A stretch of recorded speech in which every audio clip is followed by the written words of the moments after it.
Hi అండి, welcome back to my channel KPR creations. ఈ వీడియోలో అయితే స్వీట్ కార్న్తో స్నాక్స్ని ఎలా ప్రిపేర్ చేయాలో చూద్దాం.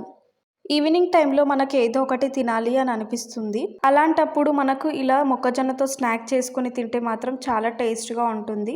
ఈ స్నాక్స్ చేసుకోవడానికి మనకు ఎక్కువ ఐటమ్స్ కూడా ఏం అవసరం లేదు. ఇంట్లో ఉండే ఐటమ్స్తోనే ఈజీగా చేసేసుకోవచ్చు. సో దీన్ని మనం గనక టమాటో సాస్తో పెట్టుకొని తింటే మాత్రం చాలా అంటే చాలా టేస్ట్గా ఉంటుంది. సో ఎలాగూ క్రిస్పీగా ఉంటాయి, డైరెక్ట్గా కూడా తింటాం. బట్ ఈ సాస్తో పెట్టుకొని తింటే మాత్రం ఇంకా చాలా టేస్ట్గా ఉంటుంది. సో ప్రాసెస్లోకి అయితే వెళ్దాం. ఈ స్నాక్స్ చేయడానికైతే 2 మీడియం సైజు మొక్కజొన్న కంకులని తీసుకున్నాను.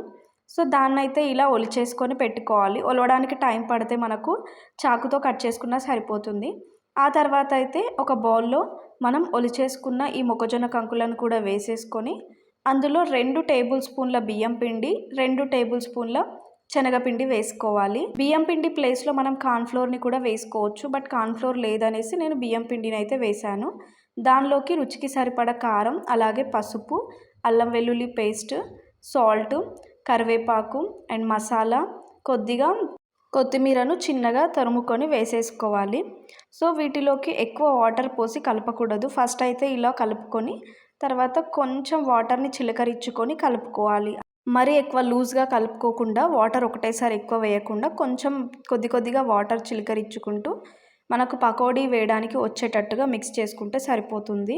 సో చూడండి, ఇప్పుడు ఇలా పకోడీ వేయడానికి వచ్చేటట్టుగా ఉంది కదా ఇదైతే. సో ఇప్పుడు మనం ఇలా అంతా మిక్స్ చేసుకున్నాక ఒక 10 మినిట్స్ పక్కన పెట్టేసుకోవాలి. తర్వాత ఒక కడాయి పెట్టి కడాయిలో డీప్ ఫ్రైకి సరిపడా ఆయిల్ వేసేసుకొని ఆ తర్వాత వాటిని మనం పకోడీలాగా వేసేసుకోవాలి. సో మీడియం ఫ్లేమ్లో పెట్టి వేసేసుకుంటే మనకి మంచిగా డీప్ ఫ్రై అవుతాయి. హై ఫ్లేమ్లో పెడితే మాడిపోతాయి.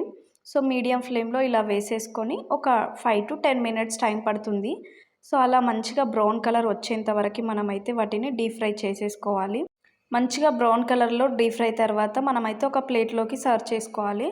సో టిష్యూ పేపర్లో వేస్తే కొద్దిగా ఆయిల్ అయితే పోతుంది కదా, టిష్యూ పేపర్లో వేసేసుకొని ఆ తర్వాత మంచిగా ఇలా ఒక ప్లేట్లోకి వేసేసుకొని టమాటా సాస్తో తింటే నిజంగా చాలా అంటే చాలా టేస్ట్గా ఉంటుంది. ఒకసారి ట్రై చేయండి. వీడియో నచ్చినట్టయితే లైక్ చేసి ఛానల్ని సబ్స్క్రైబ్ చేసుకోండి. Thank you.